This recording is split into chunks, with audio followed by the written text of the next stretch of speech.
Keo Vlog, greget banget.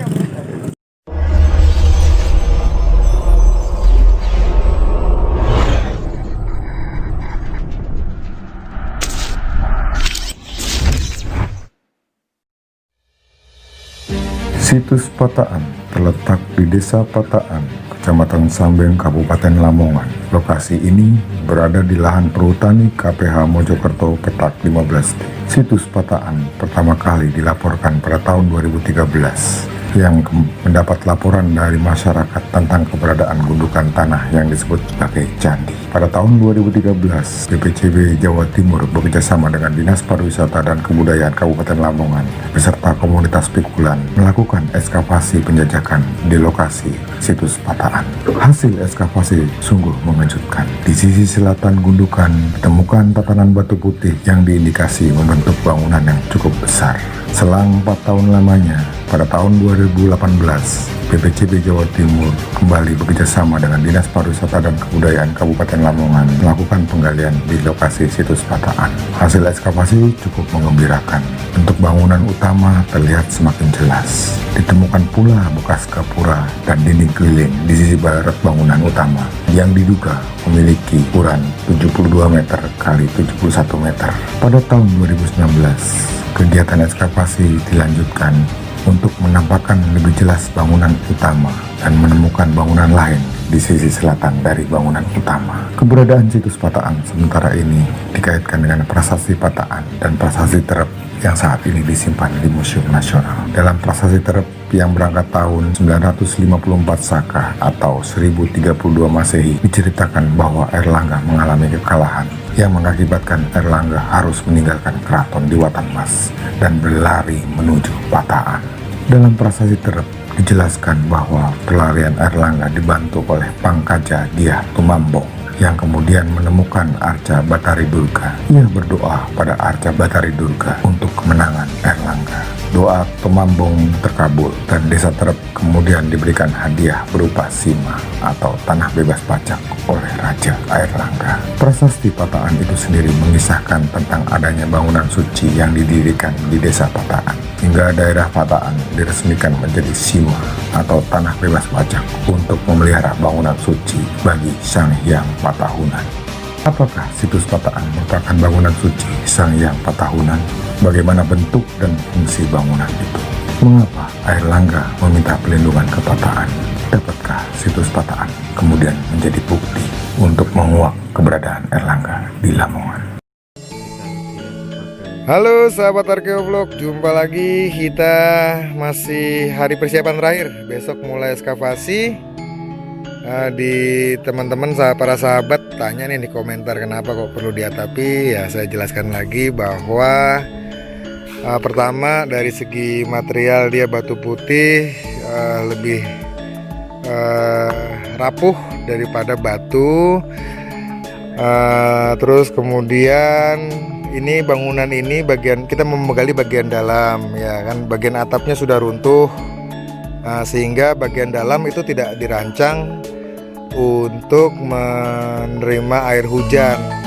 Air hujan ini yang nanti akan ditakutkan akan airnya meresap ke dalam dan merusak struktur, sehingga harusnya kan dia dirancang dengan menggunakan atap begitu sehingga air hujan itu keluar. Nah, kalau sekarang atapnya runtuh terus kita gali tanpa bantuan atap, kita khawatirkan airnya akan merembes ke sela-sela batuan dan nanti akan berdampak terhadap struktur dari bangunan ini. Sehingga kenapa kemudian pembuatan atap ini di situs Pataan di bangunan utama itu menjadi sangat penting untuk pelestarian bangunan utama ini yang akan kita ekskavasi bagian dalamnya.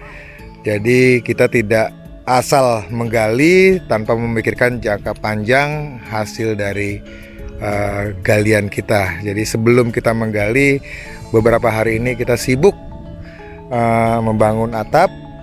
Jadi sebelum digali atap sudah jadi, baru kita gali. Bila hujan maka tidak mengganggu kelestarian dari bangunan itu sendiri, gitu ya. Semoga besok kita akan memulai ekskavasi kita untuk ikuti terus. Kita akan membuka misteri misteri bagian dalam dari bangunan utama situs Pataan. Ada apa di bagian dalam? Ikuti terus di update Arkeovlog di hari-hari besok. Oke, nanti kita kedatangan tamu dari Laskar Airlangga ya, Mas Widi ya. Mas Widi nanti akan memandu bincang-bincang dengan teman-teman dari Laskar Airlangga. Saksikan terus.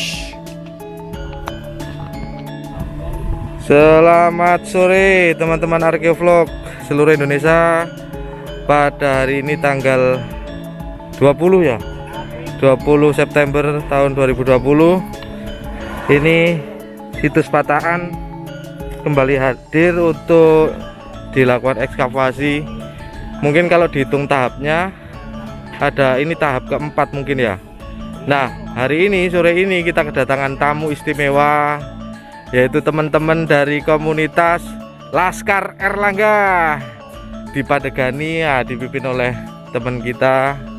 Mungkin tak asing lagi bagi teman-teman komunitas dan pecinta budaya. Nah, saya deket aja. Nah, selamat sore Mas Yok. Selamat sore. Nama bekennya di komunitas Yok Kalacakra Aksamala ya? Ada Aksamalanya enggak? Oh, Yok Kalacakra. Dan juga teman-teman yang lain. Mas, stop dong. Kenalin Mas. Mas? Mas siapa? Mas Faik. Mas Faik. Ini Mas Ferry. Ini juga kemarin ikut gali juga. Halo Mas. Mas Lukman. Terima kasih kehadirannya. Mas Yok, Ya. ini komunitas LE Laskar Airlangga ini terbentuk kapan Mas? Ini kita mulai aktif untuk Laskar Airlangga itu 2013. Oh, berarti kalau dihitung mundur 2013 ini bertepatan dengan dulu ekskavasi pertama Pataan apa ya? Kalau nggak salah ya. Pertama Pataan. Gimana Mas ceritanya dulu kok apa namanya teman-teman bisa aktif berkecimpung di dunia apa namanya budaya, khususnya cagar budaya dan terutama yang ada di Patakan ini? Kalau teman-teman itu mulai terjalin komunikasi kan melalui sosmed ya. Itu dimulai sekitar awal 2010, 2011 itu sudah mulai ada komunikasi. Cuman secara persis kemudian turun ke lapangan, bergabung dan lain sebagainya itu semenjak kita melakukan touring, ya kan, touring pengenalan situs. Tor itu toren itu ya? Toren tempat air. Bukan touring. Oh, bukan touring ya. Oke. Touring jalan-jalan bersama. Ya, ya, oke. Kalau bahasa kerennya sekarang belusuan lah. Belusuan. Nah, Dimulai sejak tahun 2013 kalau belusuan. sampai jalan yuk Mas, enak Mas kayaknya. Sebelumnya saya sebelum terbentuk komunitas itu ya kan ada beberapa personil lah secara pribadi atau kelompok teman-teman mandiri itu ada 2-3 orang kita secara ofensif ya, secara ofensif itu melakukan proses ini eksplorasi ya kan untuk peninggalan cagar budaya di Lamongan. Nah, salah satunya pada tahun 2010 ya kan kita melaporkan keberadaan Gundukan tanah ya? Gundukan tanah yang kita perkirakan itu berkaitan dengan prasasti Pataan yang menyebutkan tentang bangunan candi. Oke, jadi sebenarnya 2010 itu ya Mas ya? Iya. Iya, sambil jalan ya Mas. Pada saat itu kita komunikasi dengan Pak Prapto. Oh iya. Belum BPCB itu ya. Masih BP3 dulu ya? BP3. Masih BP3. Sama Pak Kuswanto dulu. Nah, aduh tipu. Pasca peninjauan dari situs Lumpang, kemudian kita kirim data juga berkaitan dengan dugaan candi yang ada di Pataan ini. Nah, ini Patakan sekarang sudah, Candi Patakan ini sudah kelihatan kelihatan wujudnya, meskipun kondisinya apa namanya sudah menjadi runtuhan, tersisa bagian kaki sama sebagian tubuhnya, tapi cukup menarik untuk dieksplor karena dari sekian banyak data, termasuk data apa namanya prasasti yang merujuk nama dan sampai sekarang masih digunakan kan Pataan gitu ya, Iya, Pataan. sesuai dengan prasasti. Nah di prasastinya itu ada berapa prasasti Mas yang menyebutkan nama Patakan itu? Paling tidak di 3 prasasti. Prasasti Patakan sendiri, kemudian prasasti Terep, kemudian prasasti Pasar Legi. Pasar Legi ya. Pasar Legi. Dan Tiga-tiganya menyebutkan tentang Patakan. Dan tentang fungsinya bangunan ini yang di apa namanya dikolaborasikan dengan data prasasti itu, prasasti mana Mas? Prasasti Patakan. Prasasti Patakan. Kalau berhubungan dengan fungsi bangunan. Oh iya Mas Yo, kok Mas Yo tertarik banget tuh dengan prasasti apa namanya, dengan Patakan dan prasasti itu? Apa sih menariknya? Ya, pertama ya kita pengen peninggalan bersejarah atau mungkin benda-benda arkeologi yang lain itu bisa terawat lah. Yang selama ini kalau sebelumnya di Lamongan itu cukup prihatin ya. Karena hampir semuanya itu banyak yang tidak kenal malahan gitu loh. Tapi betul. Begitu kemudian kita coba untuk mempopulerkan ya kan keberadaan prasasti-prasasti baik di wilayah Sambeng, di wilayah Ngimbang sampai ke wilayah Pantura gitu.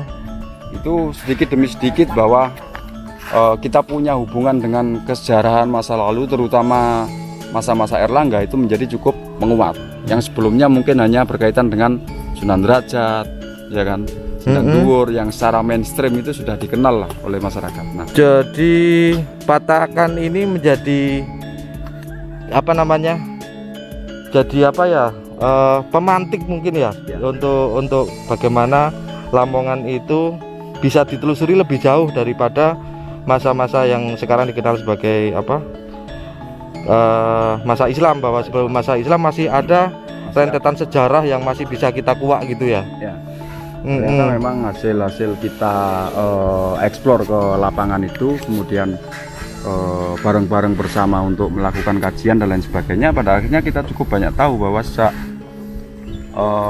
di atas masa Islam itu masih banyak peninggalan-peninggalan di Lamongan itu, baik masa Majapahit seperti prasasti Biluluk dan lain sebagainya, prasasti Balawi, kemudian prasasti Canggu yang Naditira Pradesa itu yang di sepanjang Bengawan Solo itu, kemudian jauh sebelumnya ada prasasti masa Mapanjigara Sakan, kemudian Erlangga, lebih jauh lagi ya mungkin suatu saat kalau ketemu prasasti masa Sindok kita juga tidak heran lagi. Oke, jadi karena kita kan bicara juga dengan teman-teman komunitas, kira-kira pandangannya ini karena komunitas pecinta budaya ini kan sering juga bertemu dengan masyarakat, dengan adanya ketertarikan komunitas-komunitas khususnya di Lamongan ini, masyarakat gimana? Antusiaskah dengan apa? Dengan pergerakan pendekatan sejarah karena adanya banyaknya temuan prasasti di sini, atau gimana tanggapannya? Alhamdulillah respon masyarakat positif ya. Yang sebelumnya mungkin mereka kurang tahu tentang peninggalan-peninggalan yang ada di sekitarnya. Sedikit banyak hari ini kita sudah lebih banyak yang mengenal lah, lebih banyak yang mengenal dan mulai berbangga diri dengan peninggalan-peninggalan dari masa leluhurnya itu. Paling enggak kemudian itu mempengaruhi teman-teman yang punya minat khusus seperti penulis ya, seperti teman-teman yang punya background sejarah dan lain sebagainya untuk mengembangkan penelitian lebih lanjut. Sudah banyakkah penelitian yang terkait dengan pengembangan di sini, khususnya untuk penelitian-penelitian yang ke arah Erlangga ini? Alhamdulillah ada. Jadi ada beberapa, misal kayak skripsinya Mbak Eviana tentang bangunan suci di Patakan, gitu kan. Nah, yang sebelumnya mereka juga mau bikin apa ini kalau berkaitan dengan zaman kuno di Lamongan.